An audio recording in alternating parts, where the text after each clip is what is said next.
Saludos desde la redacción de Euronews. Este jueves 5 de noviembre, aquí en Europa, seguimos muy pendientes de lo que pasa en Estados Unidos. En estos momentos podemos contarles que el candidato demócrata Joe Biden está en cabeza tras sus victorias en los estados clave de Michigan y Wisconsin. Mientras continúa el recuento, aumenta la tensión en las calles de Estados Unidos. Nos acercamos a América Central para ver el avance de ETA, el potente huracán convertido ahora en depresión tropical que ha causado muerte y destrucción a su paso por Nicaragua y Honduras y que podría volver a tomar fuerza en su trayectoria hacia Cuba y Florida. De vuelta a Europa les hablamos de cómo afronta el terrorismo yihadista tras los atentados en Francia y Austria. También les hablamos de los últimos datos del avance de la pandemia en Europa con el primer día de confinamiento en Inglaterra. Y en España les hablamos de cómo ha aumentado un 20% la demanda de cuidadoras a domicilio con la COVID-19. Nos lo cuenta en un reportaje nuestro compañero Carlos Marlasca. Todo esto y mucho más en unos instantes. Antes, los titulares. Joe Biden roza la victoria en las elecciones en Estados Unidos tras anotarse en Michigan y Wisconsin. Donald Trump refuta el escrutinio en 4 estados. Estados Unidos se retira oficialmente del Acuerdo del Clima de París, proceso promovido por Donald Trump que Joe Biden prometió revertir si llegaba a la Casa Blanca. Degradada a depresión tropical tras cruzar la frontera entre Nicaragua y Honduras, ETA ha dejado 4 muertes e innumerables destrozos en Centroamérica. Récord de infecciones de COVID-19 en Europa del Este y nuevas restricciones en Italia y Chipre que se decantan por los confinamientos parciales y el toque de queda. Inglaterra vuelve a estar confinada por el azote de la pandemia de COVID-19. El cierre afecta a 56 millones de personas y durará hasta el 2 de diciembre. Estados Unidos sigue en vilo el ajustado y tenso recuento de votos y pendiente del resultado en un puñado de estados que decidirán la elección. En estos momentos, el candidato demócrata Joe Biden roza la victoria tras anotarse los estados clave de Michigan y Wisconsin. Según las proyecciones de los principales medios, Biden suma ya 264 delegados en el colegio electoral, a un paso de lograr los 270 grandes electores que necesita para tener las llaves de la Casa Blanca, frente a los 214 de los que dispone por el momento Donald Trump. Biden confirmó este miércoles en una comparecencia que está muy cerca de lograr la victoria. Está claro que estamos ganando suficientes estados para alcanzar los 270 votos electorales necesarios para ganar la presidencia, señaló. No estoy aquí para declarar que hemos ganado, pero sí para señalar que cuando el recuento termine, creemos que seremos los ganadores. Sin embargo, la batalla electoral se anuncia larga, pues el presidente saliente desafía el escrutinio en 4 estados. El equipo de Donald Trump pide que se recuenten los votos en Wisconsin y ha presentado sendas demandas para que se detenga el escrutinio en Michigan y en Pensilvania. En este último estado también presiona para que intervenga el Tribunal Supremo. El gobernador demócrata de Pensilvania ha criticado la forma de actuar de Trump. Esto es simplemente incorrecto, va contra los principios básicos de nuestra democracia y priva a los ciudadanos estadounidenses del derecho a votar y a elegir a sus líderes, dice.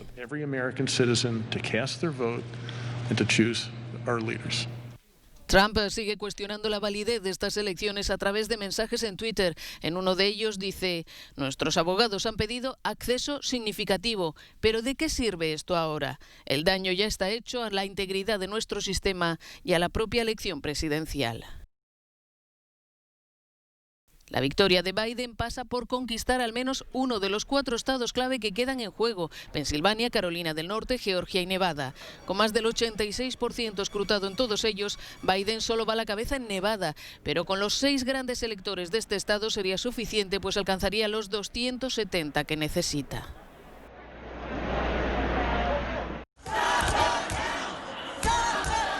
Detengan el recuento, gritaban partidarios de Donald Trump mientras golpeaban los cristales del centro de convenciones de Detroit, la ciudad más importante de Michigan. La policía tuvo que intervenir para sacar del recinto a interventores republicanos que denunciaban falta de transparencia. Los ánimos se calentaron cuando la ventaja inicial de Trump se esfumó en beneficio de Joe Biden, que gracias a este estado se adjudica 16 votos electorales cruciales. Grupos de activistas llamaron a movilizarse en distintos puntos. El resultado, manifestaciones como esta de Chicago, para pedir que Trump deje el poder y que se cuenten todos y cada uno de los votos. La tensión también se ha dejado sentir en Nueva York, donde este miércoles fueron arrestadas decenas de personas durante una manifestación contra la administración Trump. El comisario de policía de Nueva York ha anunciado que habrá tolerancia cero frente a eventuales disturbios. Por si acaso, la mayoría de las tiendas de la comercial Quinta Avenida de Manhattan se han acorazado con paneles de madera por miedo a los saqueos. La visita diplomática de Donald Trump a Gran Bretaña el año pasado no quedó exenta de polémica. Al tiempo que era recibido por las autoridades monárquicas, algunos de sus partidarios y detractores se congregaban en las calles para mostrar su apoyo y rechazo respectivamente. Un nuevo mandato de Trump podría ser beneficioso para los británicos, a cuyo primer ministro, Boris Johnson, el estadounidense considera un amigo. El líder del Partido Republicano ha sido un gran animador de la salida del Reino Unido de la Unión Europea. El gobierno de Johnson apuesta por una relación comercial más amplia con Estados Unidos tras consumarse el divorcio con Bruselas. Cada vez que voy a Washington veo políticos de uno y otro partido en el Congreso y estoy seguro de que la relación será buena. Creo que hay un excelente acuerdo de libre comercio por lograr. Hemos progresado mucho hasta ahora. En Estados Unidos, el poder de aprobar un acuerdo comercial también recae en el Congreso, donde los demócratas tienen el control de la Cámara Baja. Ambas partes tienen fuertes vínculos con Irlanda, en particular Joe Biden, cuyos primos irlandeses confiaban en su éxito en las presidenciales estadounidenses. La cuestión de la frontera en Irlanda es delicada. La amenaza del Reino Unido de renegar del acuerdo para mantenerla abierta puede suponer un gran problema para el gobierno de Johnson. En septiembre, Biden advirtió de que cualquier acuerdo comercial debe estar condicionado a evitar el retorno de una frontera rígida. Para Donald Trump, el Reino Unido es un amigo. Para Joe Biden, todavía no hay relación, y este no es el mejor comienzo. Es un defensor del orden mundial establecido y tratará de recuperar la relación con Europa, y es probable que esté igual de interesado, si no más, en un acuerdo comercial con el mercado único de la UE por encima de otro con el Reino Unido. La llamada relación especial entre Estados Unidos y el pueblo británico tiene más cuestiones que el Brexit. Históricamente, el Reino Unido es el aliado más cercano de los estadounidenses en Europa. Puede contar con Londres cuando el apoyo de París y Berlín no es tan seguro, algo que saben en la Casa Blanca sin importar quién la ocupe. En la lucha contra el calentamiento global, Estados Unidos a partir de ahora es un país fuera del Acuerdo de París. El proceso de retirada del convenio sobre cambio climático que Donald Trump anunció el 1 de junio de 2017 se completaba este miércoles, un día después de las elecciones presidenciales en el gigante norteamericano. Pero los denominados activistas del clima esperan que si Joe Biden se convierte en el nuevo presidente estadounidense, su nación se reincorpore al acuerdo antes de que sea demasiado tarde.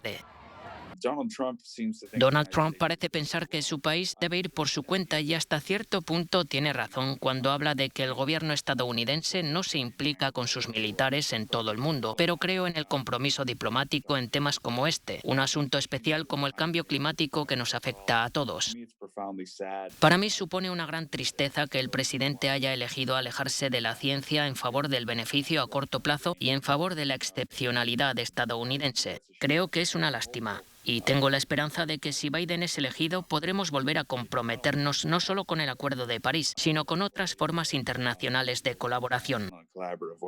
Los estadounidenses son responsables de algunas de las más altas emisiones de gases de efecto invernadero, y esa cifra podría aumentar si la administración se mantiene fuera del acuerdo. Hay esperanza de que cada estado actúe de manera responsable y de que el Acuerdo de París pueda tener éxito incluso sin el compromiso de Estados Unidos. Pase lo que pase a nivel federal, hay medidas tomadas por varios estados clave en Estados Unidos. El mayor es California y, por ejemplo, California tiene también una política nacional californiana para luchar contra el cambio climático.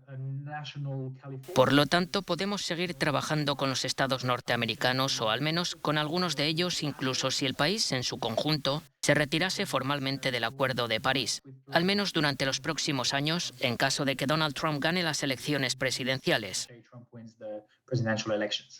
El resultado de las presidenciales puede cambiar por completo el rumbo de Estados Unidos y su reincorporación al Acuerdo de París sería realmente bienvenida. Entre tanto, el mundo tiene que prepararse para actuar contra el calentamiento global con o sin su apoyo.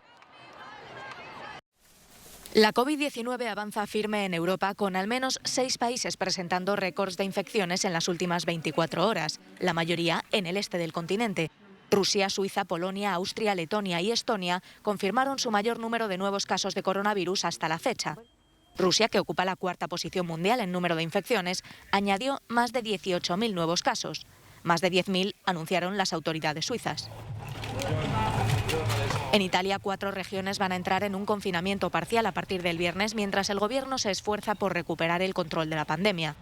El ejecutivo de Giuseppe Conte está tratando de evitar un cierre completo a nivel nacional y en su lugar ha introducido un sistema de 3 niveles basado en el riesgo sanitario.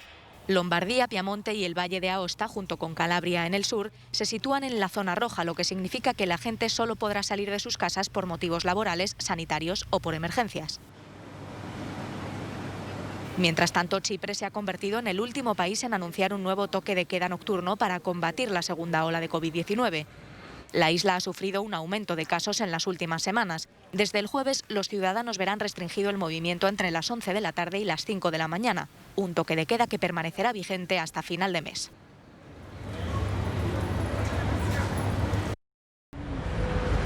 Las calles de Londres vuelven a estar casi vacías. Inglaterra ha entrado este jueves en un nuevo confinamiento para hacer frente al azote de la segunda ola de la pandemia de COVID-19. El cierre afecta a 56 millones de personas y durará al menos hasta el 2 de diciembre. Pese a que el país vuelve a registrar cifras récord, con 492 muertos y más de 25.000 contagios en el último día, muchos decidieron que este miércoles debían apurar sus últimas horas de libertad. Solo estoy aprovechando la última noche, explica esta chica. Vine aquí para tener una noche de fiesta y reunirme con mis amigos. Muchos de ellos trabajan en la hostelería y se me rompe el corazón por ellos, porque no van a tener trabajo. Así que supongo que hay que aprovechar al máximo, disfrutar de nuestra última noche antes del cierre.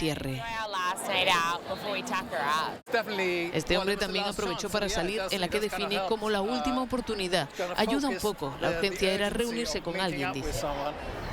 Estas imágenes forman ya parte del pasado. Como antes hicieron Irlanda y Francia, Inglaterra ha echado el cierre a todos los comercios no esenciales. Un golpe durísimo para la economía, que solo espera que la reapertura llegue antes de Navidad. Confinamiento, restricciones a la movilidad, toque de queda. ¿Están las medidas de emergencia contra la pandemia mermando la democracia? Hablamos con el secretario general del Instituto Internacional para la Democracia y Asistencia Electoral. Kevin Casas Zamora reconoce que la mayoría de los países que han decretado estados de emergencia, sobre todo en Europa, lo han hecho de acuerdo a los estándares democráticos. Lo que pasa es que en muchos países alrededor del mundo estamos viendo un ejercicio de poderes de emergencia que en muchos casos tiene poco que ver con lo que es necesario para enfrentar el virus y mucho que ver con la intención de limitar la posibilidad de acción de la prensa independiente, la posibilidad de acción de los opositores políticos, la posibilidad de acción de la sociedad civil. Y eso lo estamos viendo en países desde Filipinas hasta Bangladesh, hasta El Salvador. Y me parece que es algo a lo que hay que ponerle mucha atención. Las libertades individuales quedan en un segundo plano cuando se trata de proteger la salud del conjunto de la sociedad y esto no ha pasado desapercibido para muchos. Las medidas contra la expansión del coronavirus son legítimas, insiste Casas Zamora. Otra cuestión es si son sostenibles en el tiempo y el rechazo que pueden generar en la sociedad. Son medidas que la gente las acepta por un tiempo limitado. Mire, yo vengo de América Latina.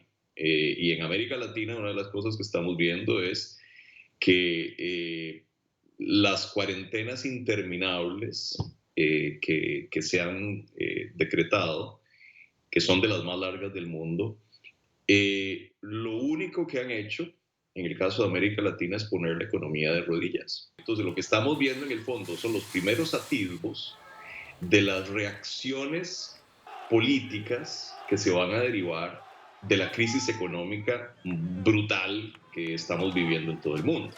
Y esa sí que es una discusión importante para la suerte de la democracia.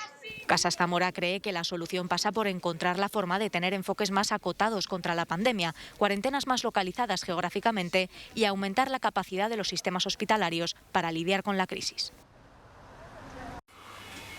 A sus 67 años, Denise tiene una vida muy activa. A pesar de las secuelas que le han quedado tras varios accidentes, mantiene la ilusión por los viajes, el arte o las manualidades, aunque ha llegado a la conclusión de que es preferible tener a alguien cerca. Definitivamente, después de una cierta edad, tú comienzas ya a no ver bien, a no concentrarte, a eso y aquello, y resuelves de que necesitas a alguien que te esté cuidando permanentemente. El negocio de los cuidadores a domicilio ha tenido en España un enorme crecimiento durante la pandemia.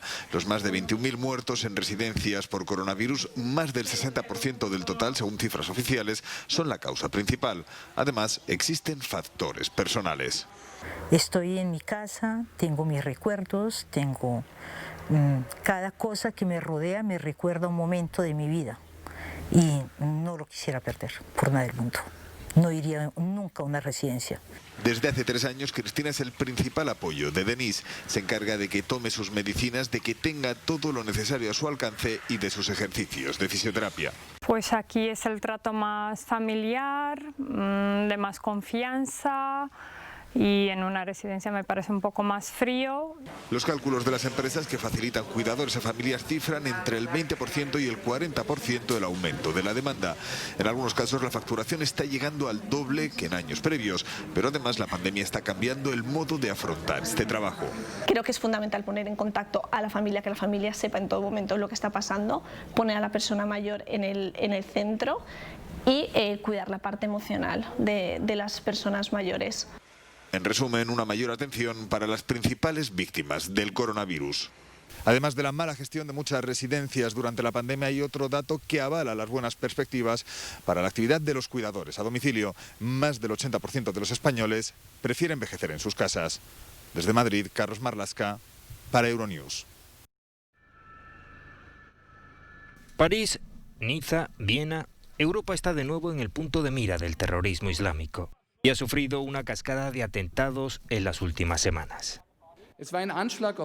Fue un ataque de odio, odio a nuestros valores básicos, odio a nuestra forma de vida, odio a nuestra democracia, donde todas las personas son iguales en derechos y en dignidad.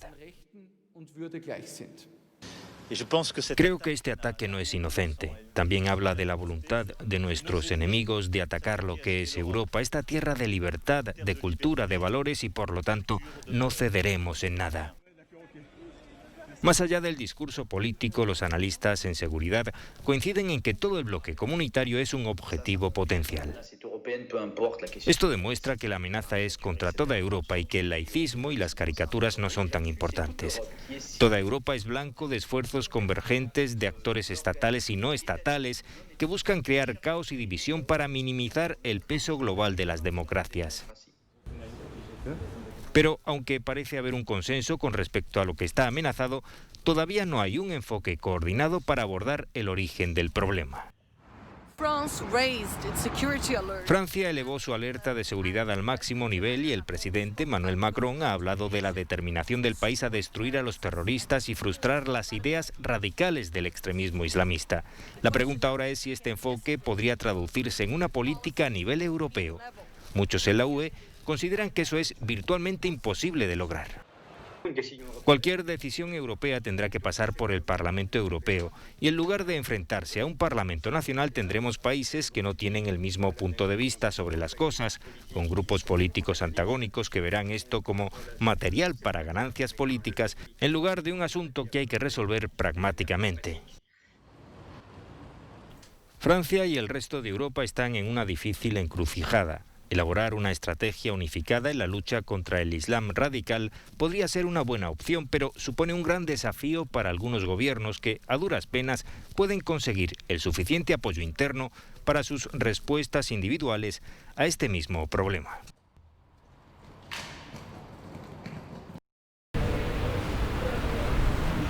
Nadie se dio cuenta en Viena de la radicalización del autor del atentado yihadista que el lunes dejó 4 muertos y una veintena de heridos. En el bloque de apartamentos en el que residía el agresor, un joven austriaco de origen normacedonio que tenía 20 años, reina la incomprensión. Era un joven completamente normal, siempre nos saludaba cuando llegaba a casa, solía sentarse en el banco. No podemos entender que alguien haga algo así. Estamos todos sorprendidos, no podemos entenderlo. Dos amigos venían a menudo a visitarlo y lo acompañaban al supermercado, pero él siempre fue educado. A veces llevaba unos pantalones de esos, pero no te imaginas nada malo. El yihadista, que fue abatido por la policía, visitaba a su familia en Macedonia del Norte todos los años. El gobierno normacedonio ha facilitado al austríaco los nombres de posibles cómplices. Según se ha sabido, pasó unos meses en prisión por intentar sumarse a las filas del grupo Estado Islámico y quiso comprar armas en Eslovaquia el pasado verano, información con la que contaban los servicios secretos austriacos. Una quincena de personas han sido detenidas hasta el momento en relación con el atentado, cuya autoría ha asumido precisamente el grupo Estado Islámico. La policía ha descartado casi por completo la posibilidad de que hubiera un segundo atacante tras analizar miles de vídeos de lo ocurrido esa noche trágica en la que Viena dejó de sentirse una ciudad segura. Esto es todo, termina aquí Euronews hoy. Les invitamos a seguir nuestra cobertura en directo de las elecciones presidenciales en Estados Unidos a través de nuestro canal de televisión, de nuestra web y de las redes sociales. Les dejamos ahora con el No Comment del día. Hasta mañana.